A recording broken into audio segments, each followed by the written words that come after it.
Sir ശരിക്കും cinema തുടങ്ങുന്ന 1989 first 84 assistant ആയിട്ട് സ്റ്റാർട്ട് ചെയ്തു കണ്ടായിരുന്നു.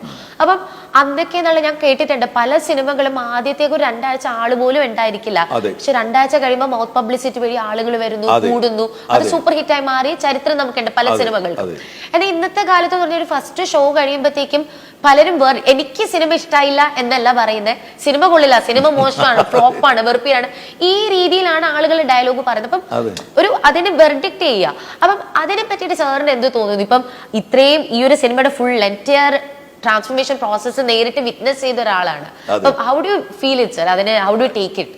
അന്ന് കുറെ ചില വീക്ക്ലീസ് എഴുതുമായിരുന്നു, നമുക്ക് ഈ പടം വളരെ മോശമാണ് അത് എന്നൊക്കെ പറഞ്ഞിട്ട് എഴുതുമായിരുന്നു വീക്ക്ലീസ്. ഇന്നത് ഡെയിലി വേജസിൽ ആൾക്കാർ എഴുതുകയാണ്. നമുക്കൊന്നും പറയാൻ പറ്റത്തില്ല. എന്ന് പറഞ്ഞാൽ എന്തെങ്കിലും പറഞ്ഞാൽ അത് അഭിപ്രായ സ്വാതന്ത്ര്യത്തിന്റെ ഹാനികരിക്കുന്നു പറഞ്ഞിട്ട് പ്രശ്നമുണ്ടാക്കും. എന്തിനാ അത് നമ്മൾ പറയാൻ പോകുന്നത്? അവർ വിമർശിച്ചോട്ടെ, അവർക്ക് അത് അവരുടെ ഇതല്ലേ, അവരുടെ അഭിപ്രായം പറയാം. പക്ഷേ ഒരു സിനിമ ഇൻഡസ്ട്രിയിൽ ഒരു സംഭവം ചെയ്യുമ്പോൾ ബാധിക്കുന്നത് അതിന്റെ പിറകിൽ നിൽക്കുന്ന കുടുംബത്തിനെയാണ്. ഇതിനകത്ത് ഓരോ ആൾക്കാരും വർക്ക് ചെയ്ത് ഒരു പടം വിജയിക്കാൻ വേണ്ടിയില്ലേ ആ സിനിമയുടെ ഫസ്റ്റ് തൊട്ട് അതിൻ്റെ ലാസ്റ്റിൽ ഒരു പോസ്റ്റർ ഒട്ടിക്കുന്ന ആൾക്കാർ വരെ വിചാരിക്കുന്നു. ഇപ്പോൾ 2ാമത്തെ വാരം അല്ലെങ്കിൽ 25ാം ദിവസം അല്ലെങ്കിൽ 10ാമത്തെ ദിവസം വരെ അടുത്ത പോസ്റ്റ് വരേണ്ടതാണ്. അപ്പോൾ അവർക്ക് ആ പോസ്റ്റർ ഒട്ടിച്ച് അവർക്ക് കാശ് കിട്ടുന്ന അല്ലേ, അവർക്കൊരു വരുമാനമാണ്. അപ്പോൾ 2ാമത്തെ ദിവസമേ അതിനെ ഫ്ലോപ്പാക്കി കഴിഞ്ഞാൽ പിന്നെ അത് അവരുടെ ആ ഇൻഡസ്ട്രി അത് മറക്കുന്നു പലരും. സിനിമ എന്ന് പറഞ്ഞാൽ ഈസി ആയിട്ട് വിമർശിക്കാം, ഇവർക്കൊക്കെ ഈസി ആയിട്ട് കണ്ട ഒന്നാമത് ഒരു വിമർശിക്കുന്ന പറഞ്ഞാൽ ഒരു ഫോക്കസ് ചെയ്തിട്ടാണ്.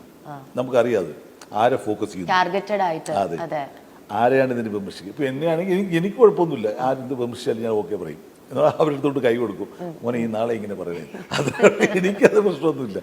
പക്ഷേ ഒരു ആർട്ടിസ്റ്റ് വലിയ വലിയ ആർട്ടിസ്റ്റുകളെ ഇങ്ങനെ ചെയ്യുമ്പോൾ അവരെ ഇങ്ങനെ ഡീഗ്രേഡ് ചെയ്യാന്ന് പറഞ്ഞാൽ ഒരു വലിയൊരു വിഷമം തോന്നിയിട്ടുണ്ട്. അത്രേ ഉള്ളൂ. സാറേ ചോദിച്ചോണ്ട് ഞാൻ ചോദിക്കാം, പൊതുവെ ലാലേട്ടനെ അങ്ങനെ ഒരു ടാർഗറ്റ് ചെയ്യുന്നതെന്നോ അങ്ങനെ അത് ഭയങ്കരമായിട്ട് കാണുന്നുണ്ട്. അത് എന്താണ് പിടിയെന്ന് കിട്ടുന്നില്ല. അദ്ദേഹം എന്ത് ചെയ്തിട്ടാണ് ഇത്രയും പ്രശ്നം ഉണ്ടാകുന്നതും കാണുന്നില്ല. അദ്ദേഹത്തെ ഇങ്ങനെ വിമർശിക്കുക എന്ന് പറഞ്ഞാൽ ഒരു സൈഡിൽ അദ്ദേഹത്തെ സ്നേഹിക്കുന്ന ആൾക്കാരും ഒരുപാട്, അവരും പതറിപ്പോവാണ്. അത് പ്രത്യേക ഒരു മൈൻഡ് സെറ്റ് ഉള്ള ആൾക്കാരാണ് ഇത് ചെയ്യുന്നത്. അത് നമുക്കൊന്നും പറയാൻ പറ്റത്തില്ല എന്താണ് ചെയ്യുന്നത്. അവരുടെ ഒരു തൊഴിലാണെന്ന് തോന്നുന്നു. അവർ സന്തോഷിക്കുന്നു, ബാക്കിയുള്ളവർ കുറച്ച് വിഷമിക്കുന്നു, അത്രേ ഉള്ളൂ. എന്തായാലും മാറി വരും, ഉറപ്പല്ലേ? വിട്ടുപോയി.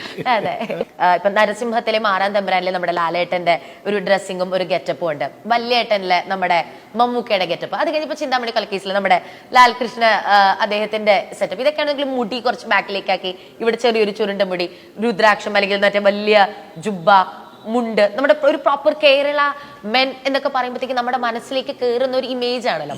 അപ്പം ഇങ്ങനത്തെ ഒരു അപ്പിയറൻസസ് ഒക്കെ അത് സാറിൻ്റെതായിട്ടുള്ള ഒരു ഇൻപുട്ട് ആണോ, അല്ലെങ്കിൽ ആ തരത്തിൽ ഇത്തരത്തിലുള്ള ഈ ഒരു ക്യാരക്ടേഴ്സിന്റെ ഒരു പ്രൊജക്ഷൻ ശരിക്കും എങ്ങനെയായിരുന്നു?